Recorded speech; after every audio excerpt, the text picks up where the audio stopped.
Hello, everyone. I'm Demi Vaughn for the Power of the Patient Project. My guest today is Stephanie Payne, author, advocate, and retired hospice nurse. She's the author of The Sandbox Wars, a book that addresses the decisions that need to be made at the end of life. There are many issues that arise when the time comes with a loved one, and Stephanie offers advice and guidelines on how to make the experience easier for the surrogate who is making the decisions for the loved one who can no longer make them for themselves. So, welcome, Stephanie, to the Power of the Patient Project interview.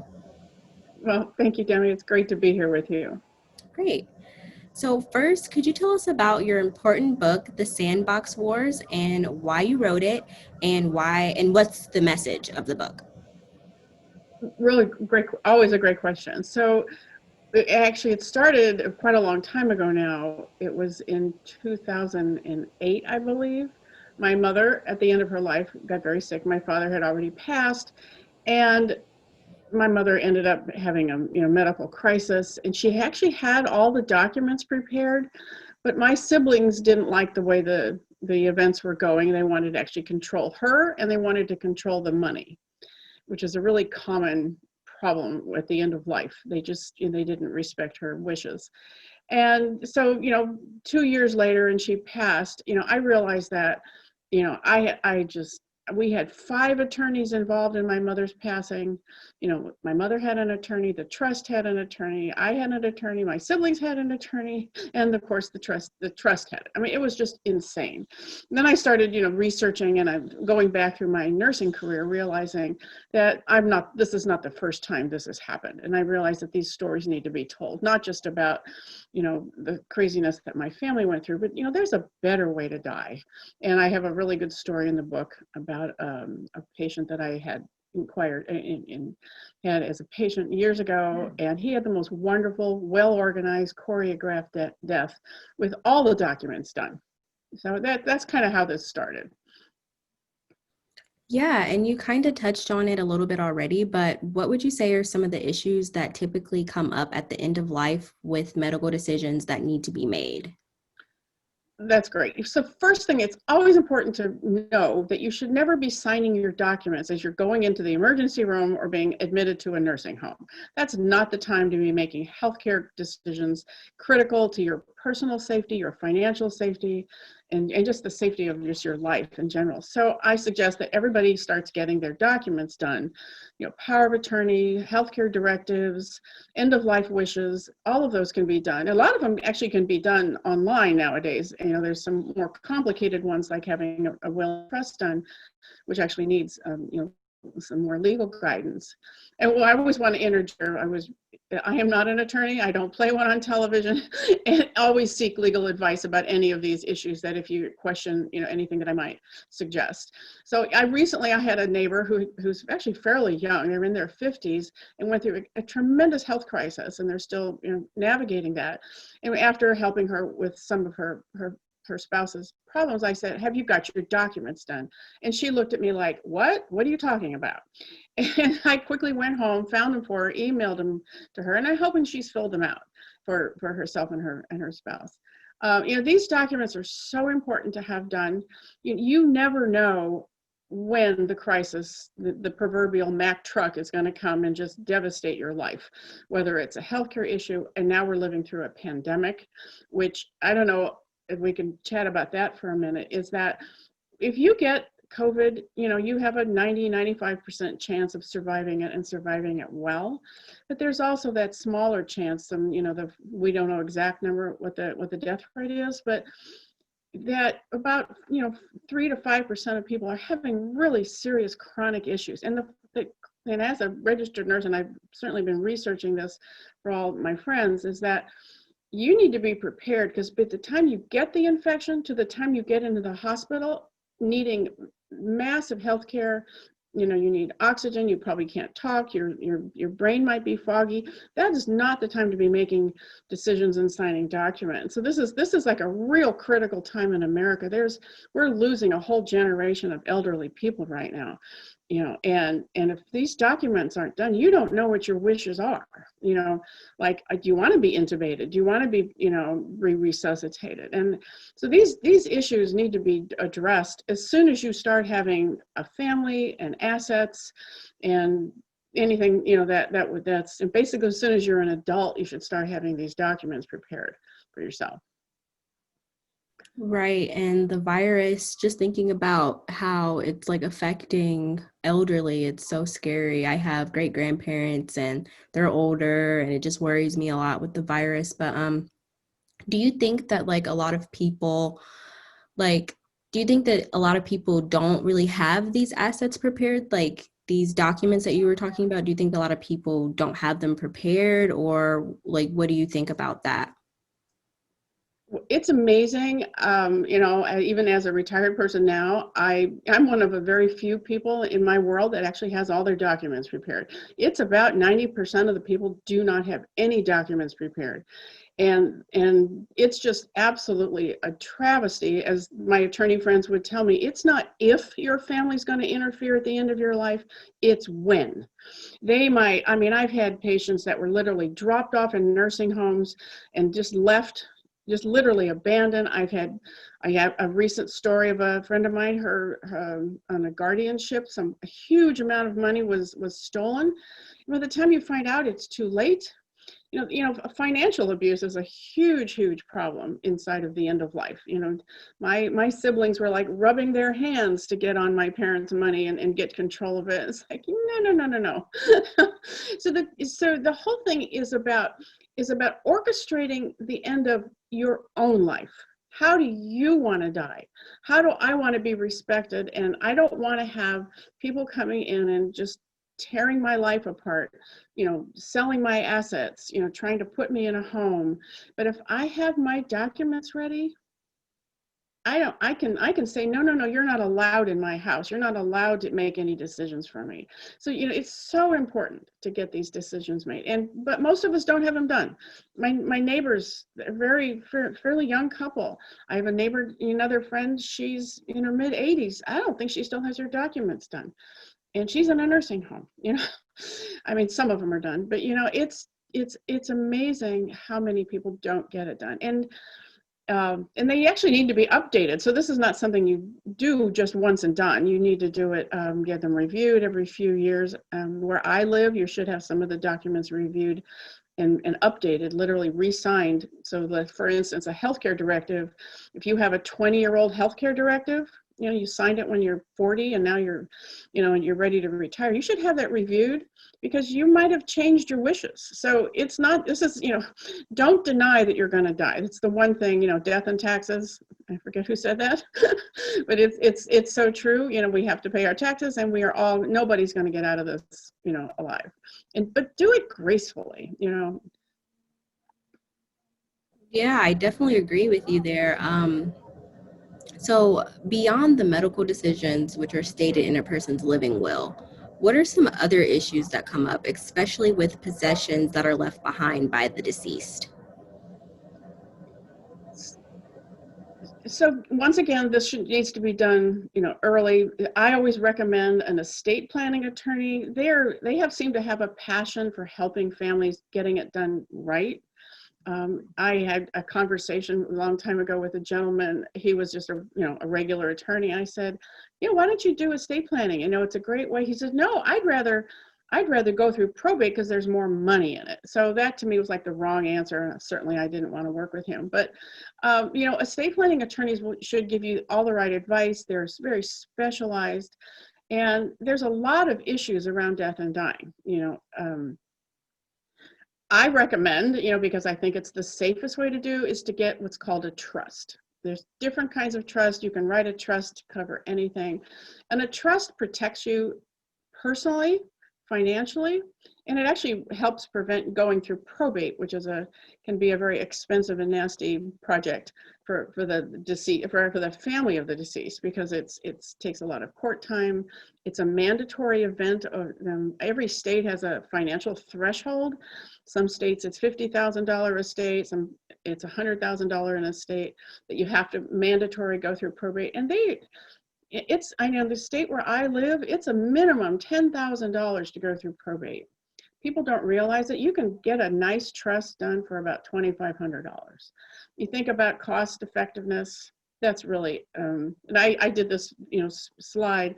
If you go through a probate, a family could spend, $30,000, $50,000 on a probate, and a trust, do some accounting, you get somebody to help you with a few things, maybe retitle a house or something. It's really simple, and it costs maybe a couple $1,000s.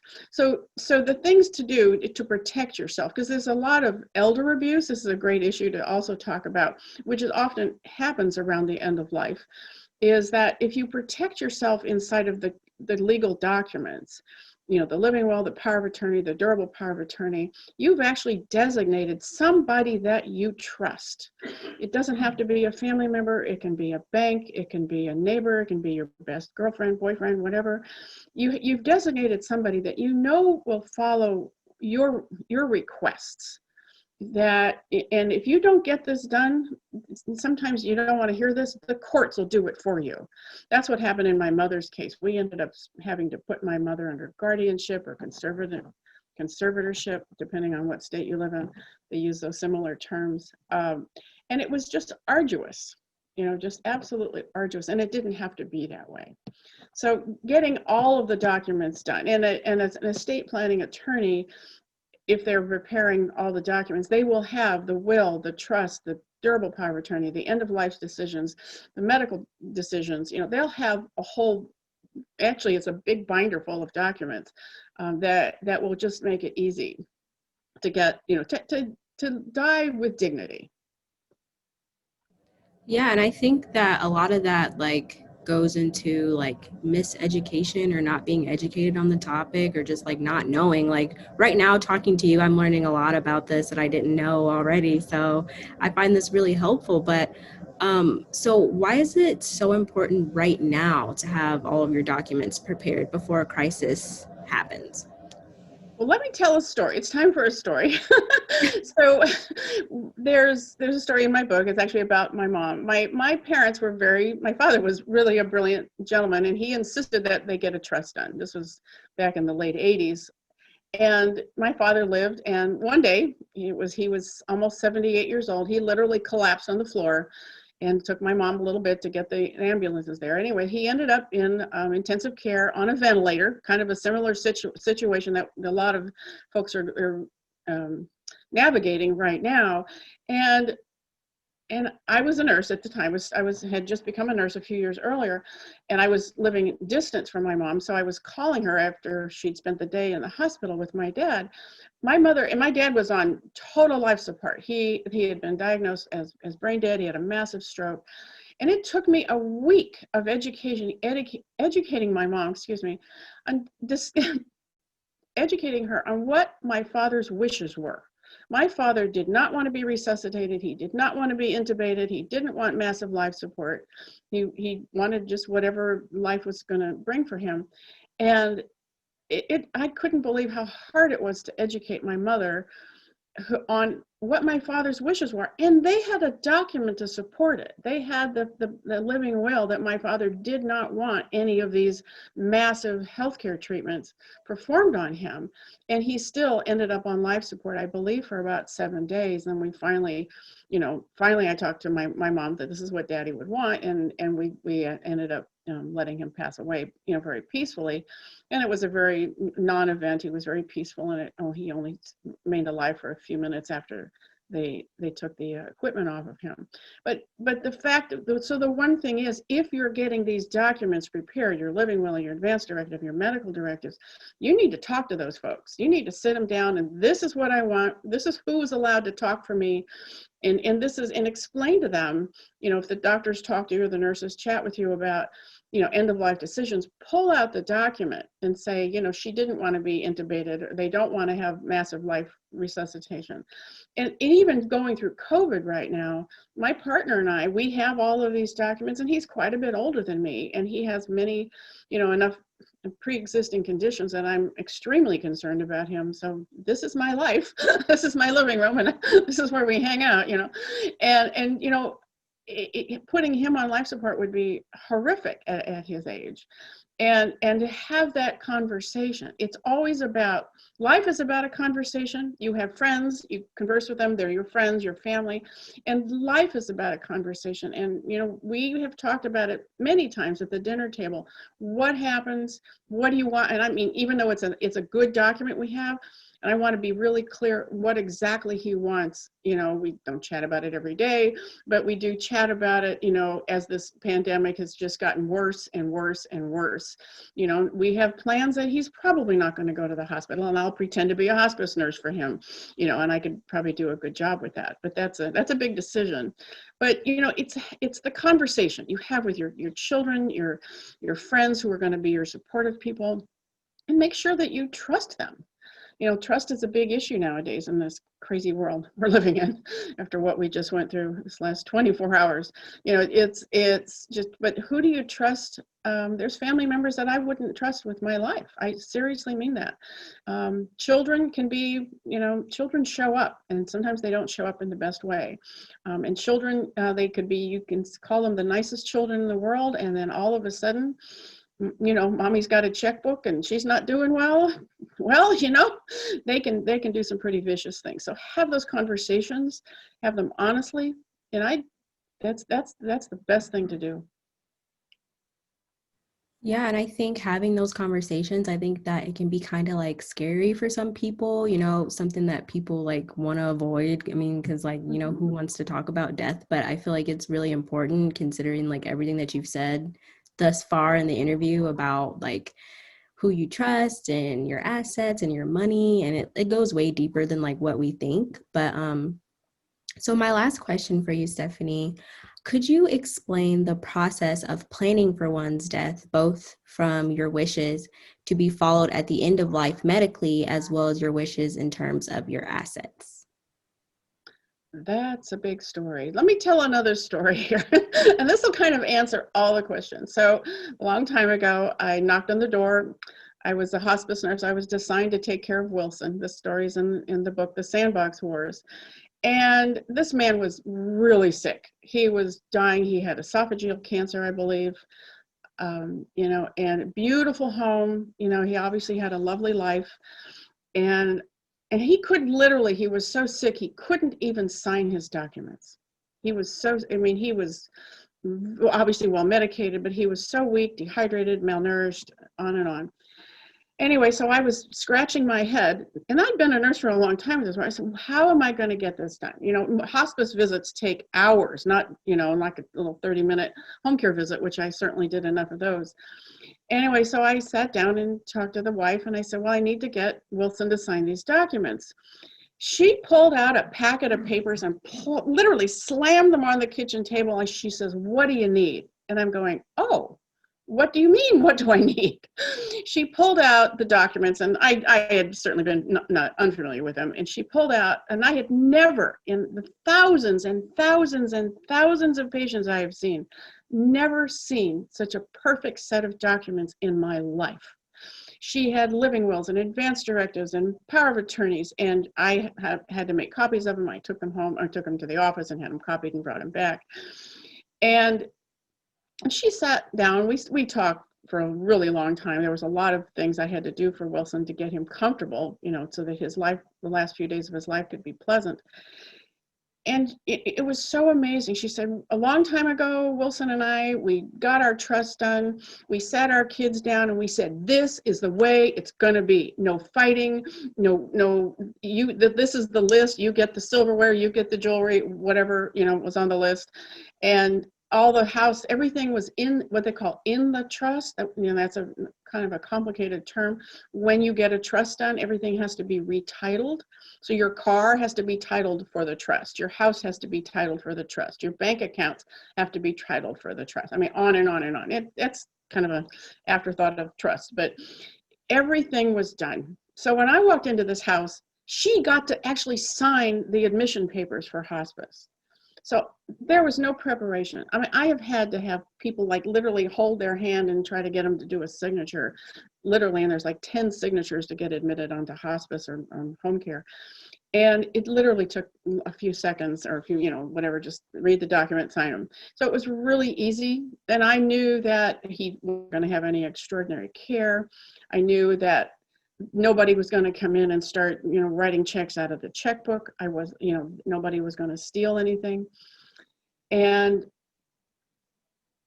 there was an estranged son at this point. This was a long time ago. Things were not as open as they are now. And they actually gave me permission to call the son and to have him come and visit. And so a few days later, after several more visits, I went to visit Wilson.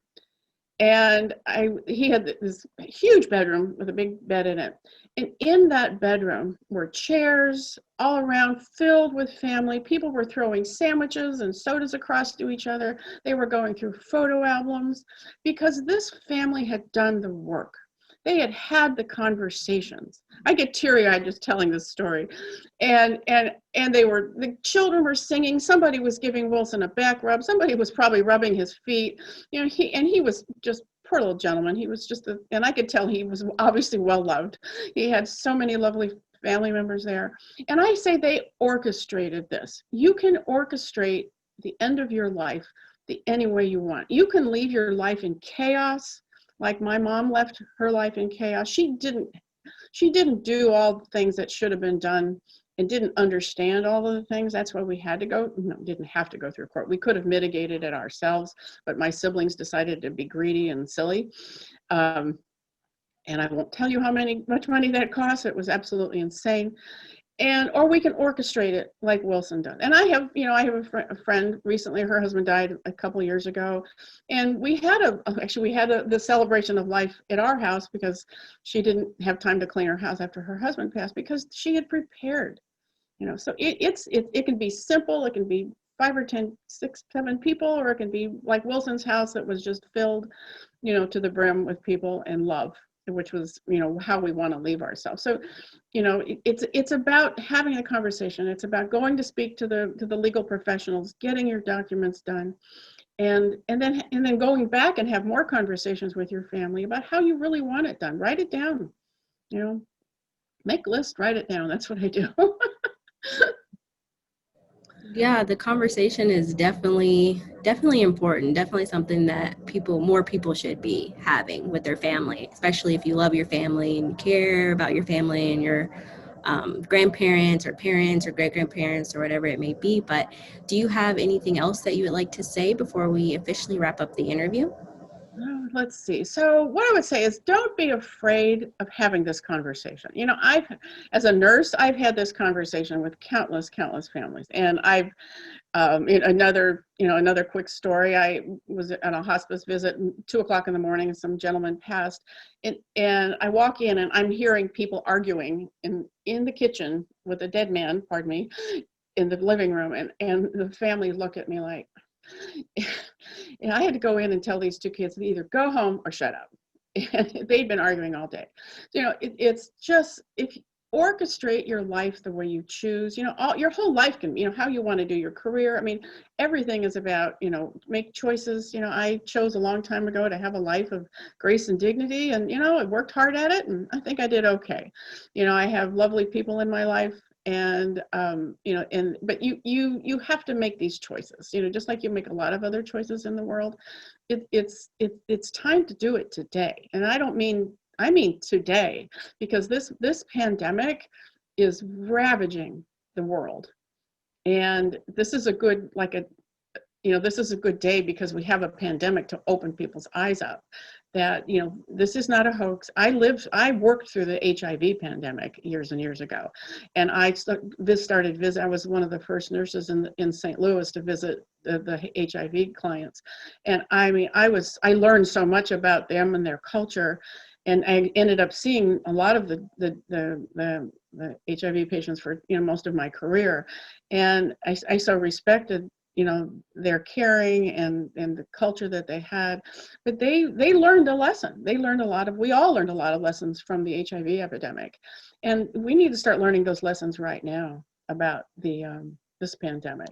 Wear a mask, wash your hands, social distance. This is not a joke. And so, but start preparing. Don't put your head in a paper bag. Death could come at any time. It's literally any time in our life. And having conversations and being prepared is a gift to your family, and it's a gift to yourself. If you care at all about who you are and about in leaving a better legacy, because my family's legacy has been destroyed from what my siblings did, or you can have a legacy of love and caring and kindness. So you have a choice in how you pass, and by what kind of legacy you want to leave. Because if you ask me about the legacy of my family, it's not a good legacy. And I have lots of other better stories about how you can actually leave your family with a happy, healthy, thriving family culture, community culture. So that's the message. It's the choice and the conversation. Right. Thank you so much. I definitely agree with everything, especially with COVID and all the craziness that's happening right now in the world. I appreciate it. And yeah, I feel like I learned a lot about like assets and trusts and things I didn't know about. And I really appreciate this information because like I said, I have like loved ones and stuff that are older, and we need to be having these conversations. So I appreciate it so much, Stephanie. And thank you so much for coming on the Power of the Patient project. Well, thanks for doing what you do. I appreciate it. Thank you so much. Thank you.